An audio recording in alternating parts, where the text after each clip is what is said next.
आपल्याकडचा कायदा आणि कायदेशीर तरतुदी या क्लिष्ट आहेत. आपल्याकडचा कायदा उगीचच किचकट आहे, असं आपल्यापैकी बहुसंख्य लोकांनी ठरवून टाकलेलं आहे, मान्य करून टाकलेलं आहे. आणि विशेषतः जेव्हा महिलांचा वारसा हक्क किंवा मुलींचा वारसा हक्क हा विषय येतो, तेव्हा तर त्याच्यातली क्लिष्टता आणि गोंधळ याला तर काही सीमाच नाही. खरं म्हणजे महिलांचा किंवा मुलींचा वारसा हक्क आणि त्या संदर्भातल्या कायदेशीर तरतुदी आणि त्याच्या अनुषंगाने आलेले विविध निकाल या सगळ्याचा एकत्रितपणे जर आपण विचार केला, तर मुलींचा किंवा महिलांचा वारसा हक्क हा अतिशय साधा, सोपा आणि सुटसुटीत विषय आहे. तो क्लिष्ट, किचकट किंवा गोंधळात टाकणारा अजिबात नाहीये. फक्त त्याच्याकरता काय गरजेचं आहे, तर आपण कोणतीही कायदेशीर तरतूद, कोणताही निकाल खुल्या दिलाने आणि कुठल्याही पूर्वग्रह दूषित मनाशिवाय बघितला पाहिजे, त्याच्याशिवाय त्याचा अभ्यास केला पाहिजे. तुमच्या मनातल्या काही भावना, डोक्यातले काही विचार किंवा पूर्वग्रह कायम ठेवून जर तुम्ही कोणतीही कायदेशीर तरतूद किंवा कोणत्याही एखाद्या न्यायालयाचा निकाल याचा जर अभ्यास कराल, तर त्याचं तुम्हाला स्पष्टपणे किंवा निष्पक्षपणे आकलन करता येणार नाही. एक साधं सोपं उदाहरण घ्या. समजा तुमच्या डोळ्यावर रंगीबेरंगी काचा असलेला जर चष्मा चढवला, मग तो पिवळा असेल, निळा असेल, हिरवा असेल, तर तुम्ही त्यातनं ज्या गोष्टीकडे बघाल, त्या गोष्टीचा खरा रंग तुम्हाला कळणारच नाही. तुम्हाला त्या गोष्टीचा खरा रंग कळायचा असेल, तर तो रंगीबेरंगी चष्मा काढायला तरी लागेल किंवा स्वच्छ काचेचा चष्मा लावून त्याच्याकडे बघायला लागेल. आणि महिला आणि मुलींच्या वारसा हक्काबाबत जो गोंधळ निर्माण झालाय किंवा निर्माण केला गेलाय आणि पसरवला गेलाय, याचं सगळ्यात मोठं कारण हेच आहे.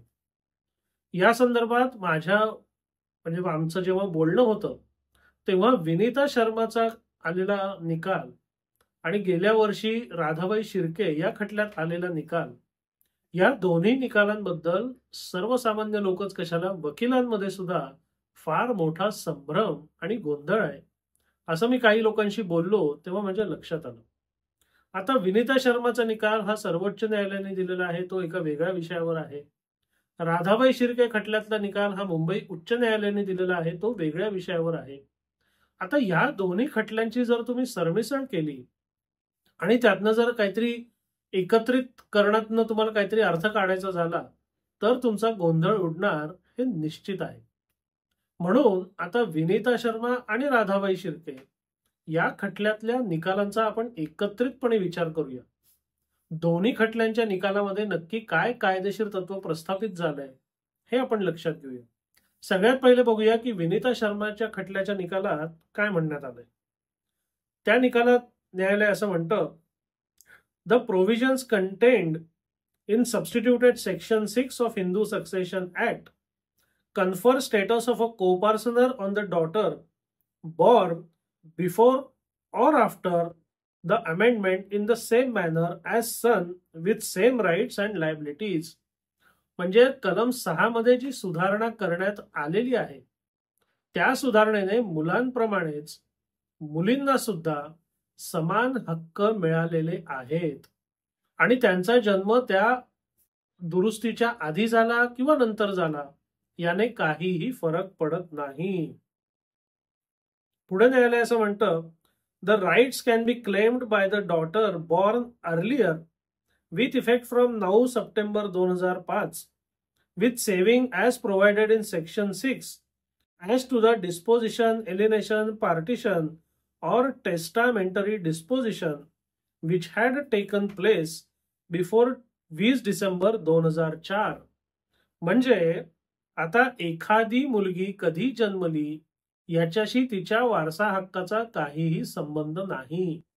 9 सप्टेंबर 2005 ला तिला जो वारसा हक्क प्राप्त झालेला आहे, त्याप्रमाणे ती वारसा हक्क मागू शकते. मात्र हा वारसा हक्क मागण्याकरता कलम 6 मध्ये जी आधीच तरतूद करण्यात आलेली आहे, त्याच्या अधीन तो हक्क मागावा लागेल.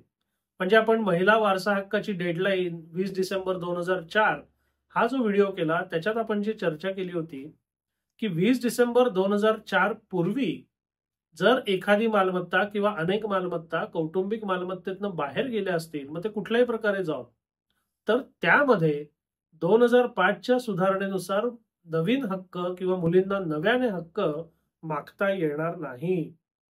Since the right in a coparcenary is by birth, it is not necessary that father coparcener should be living as on 9 September 2005. म्हणजे या कायद्याने मिळालेला जो हक्क आहे तो जन्मसिद्ध हक्क आहे आणि म्हणूनच हा जन्मसिद्ध हक्क मिळण्याकरता मुलीचे वडील 9 सप्टेंबर 2005 रोजी हयात असण्याची काहीही आवश्यकता नाही.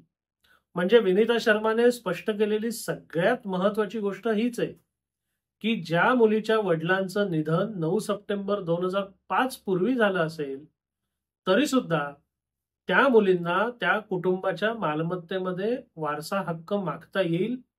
मात्र तो वारसा हक्क 20 डिसेंबर 2004 ही जी डेडलाईन आहे त्याच्या अनुषंगाने किंवा त्याच्या अधीनच मागता येईल. आता मुंबई उच्च न्यायालयाचा राधाबाई शिर्के खटल्यातला निकाल तो अगदीच वेगळ्या धर्तीवरचा आहे. तो काय म्हणतो?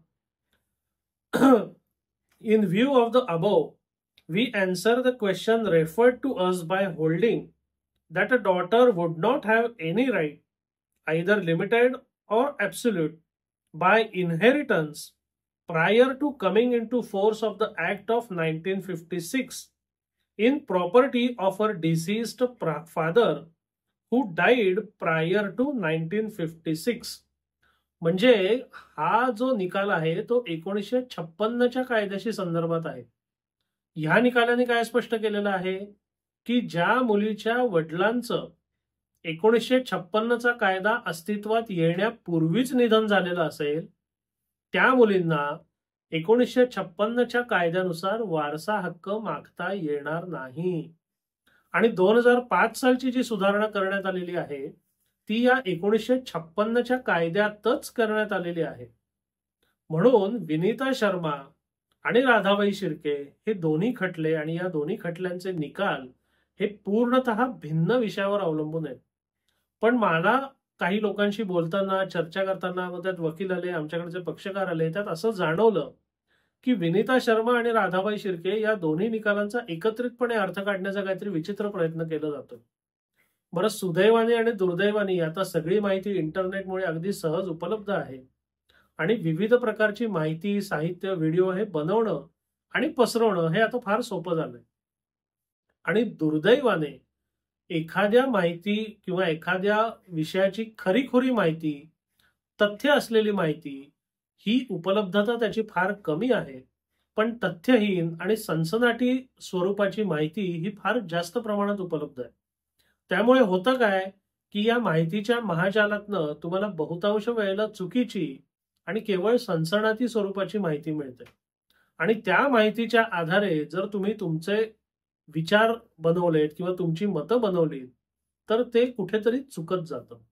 म्हणून माझं असं म्हणणं आहे की कोणत्याही स्वरूपाची माहिती तुम्हाला कुठूनही जरी मिळाली तरी तुम्ही त्याची स्वतः एकदा खातरजमा करा. जसं या प्रकरणात होतंय की विनीता शर्माचा निकाल एका वेगळ्या धर्तीवर आहे, एका वेगळ्या स्वरूपाचा आहे.